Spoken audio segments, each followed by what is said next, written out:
BlackRock keeps on buying Bitcoin. They bought thousands of Bitcoin yesterday, yet the price has actually gone down since then.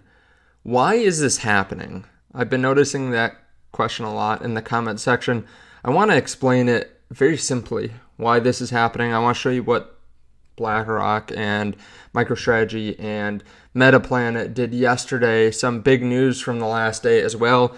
If you don't mind though, hit subscribe so you can see future videos just like this. If you want to trade crypto, there's a link underneath the video to Bydfi.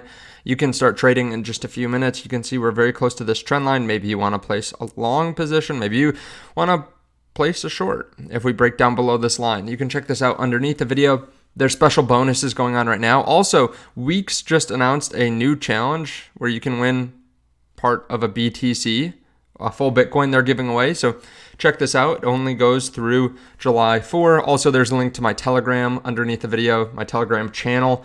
You just get early access to videos, some exclusive videos as well. And I also talk about trades every once in a while there. So definitely check that out. It should be the third link down. Now, we had a pretty big day yesterday, including the White House director saying that there's an accumulation plan for the U.S. to buy more Bitcoin. We had Fannie Mae and Freddie Mac ordered by the U.S. government to start looking at crypto when they're looking at mortgages and how creditworthy someone is or how many assets they have. So you can actually possibly get a better rate on your mortgage, just depending on if you have enough in crypto, which is kind of cool. And we continue to get news like this every single day. BlackRock, IBIT, just bought 3,158 Bitcoin yesterday. They bought 4,000 the day before that, 2,000 the day before that. So they're at 9,000 for the week. Keep in mind, they bought 12,000 last week, 10,000 the week before, 616. They've been buying tens of thousands of Bitcoin a week on average. So why isn't the price going up? And it's not like they're the only ones. Metaplanet acquired another 1,234 Bitcoin. MicroStrategy announces a buy every week. We have all these Bitcoin companies. Why isn't the price going up? All this good news is happening in the background as well. GameStop just raised another $450 million to buy Bitcoin. Well, first of all, let's just remember, Bitcoin has gone up a lot over the last year. Anyone that says that it hasn't done anything is wrong. It's up 73%.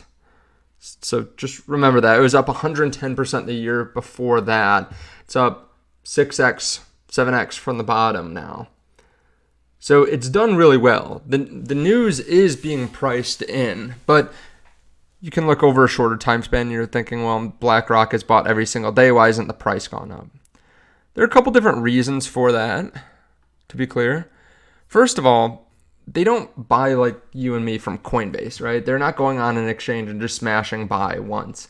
No, they're buying over the counter. They're probably buying in small increments all the time. So no one notices really when they're buying Bitcoin until it's like tabulated for the day. It's not causing a giant supply shock at any one moment throughout the day. It's just steady buy pressure. But again, it's through OTC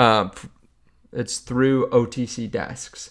What's that? Well, it just connects buyers and sellers without having to put it on the market. So you're not seeing these like big dips and jumps in the market. It's just steady. Now, that's not necessarily a bad thing. It's just connecting the buyers and sellers. Eventually, OTC desks run dry or they have enough Bitcoin and there's no supply shock. Eventually, it hits the market. Also, remember, just very simply, every time there's a buyer, there is some seller. So when BlackRock goes out and buys a couple $100 million worth of Bitcoin on a random Wednesday, someone's selling a couple $100 million of Bitcoin too. It depends on how much frenzy there is to get your hands on that Bitcoin. So maybe an analogy to think about this is, let's say we're at a farmer's market, right? And I go and I buy all the apples, right? And there are people that want to make apple pie. There are people that want apple jam and stuff like that. I don't know, applesauce. But if I just start buying every single apple at the stand, people are going to get freaked out. They're going to go over to the Apple stand. They're just going to try to buy some. They're going to try to bid up how much they're willing to pay for these apples, right? Maybe throw in an extra couple dollars. But if instead I know that I want a bunch of apples. Let's say I want 1,000 apples. Well, I can contact 10 different apple stands at this farmer's market, and I can tell them, hey, I'm going to buy 100 apples, whatever extra you have, you can throw my way. I can buy them at the cost, like the price that you want to sell them at, and maybe I go away from the farmer's market to buy all these apples. Like, it's not just right there for everyone to see. Well, then it doesn't cause the price to go up, right? Sure, there are less apples in the background. These sellers wanted to get rid of these apples.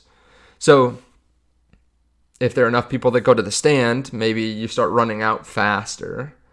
But it's not like initially you're really going to see a difference.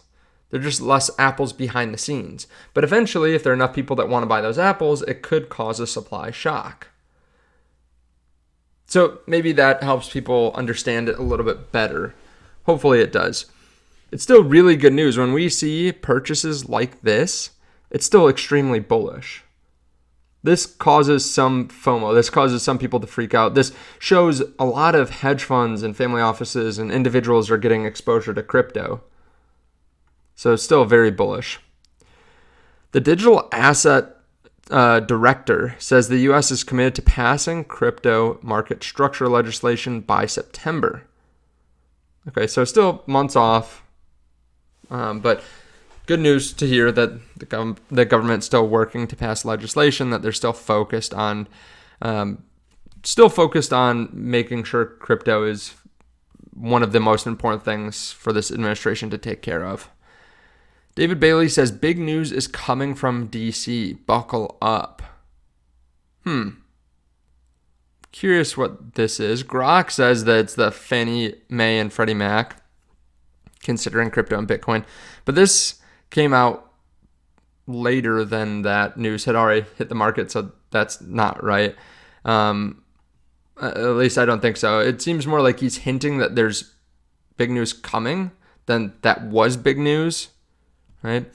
But yeah, maybe we have some accumulation plan. Maybe there's something else going on. Obviously, David Bailey, head of the Bitcoin conference, head of Bitcoin magazine, is like talking to very important people regularly. Now, just zooming out, we had the U.S. Q1 GDP come in at negative 0.5% versus the estimate of negative 0.2%. Previous was 2.4%.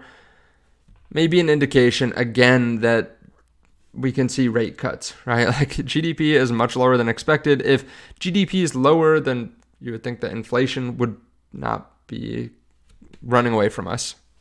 Now, the traditional markets were looking good earlier today. You can see they're right around all-time highs. S&P 500. I invest in the S&P 500 through VOO.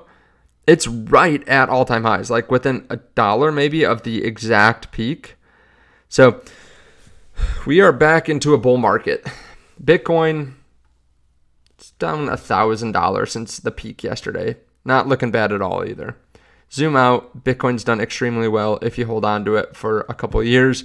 I don't think right now it's any different. Now, by a couple of years, I mean you really have to think about investing in it over 4 years. Because if you invest in it over 1 or 2, you can buy at the peak and then you can freak out and capitulate at the bottom of the market. I would not want to be that person. So yeah, just stay long-term focused. Thank you so much for watching. I appreciate it. Check out the links underneath the video. You can check out Bydfi, BTCC, WEEX. BLOFIN has a trading competition right now too, where you can actually win a CYBERTRUCK. So honestly, I'd be trading on a couple of these different platforms. I like using multiple platforms because they offer different things. Bydfi is pretty interesting because they offer CoinM, which allows you to trade Bitcoin with Bitcoin as collateral. So definitely check that out. Thank you so much. I appreciate it. I'll see you all soon.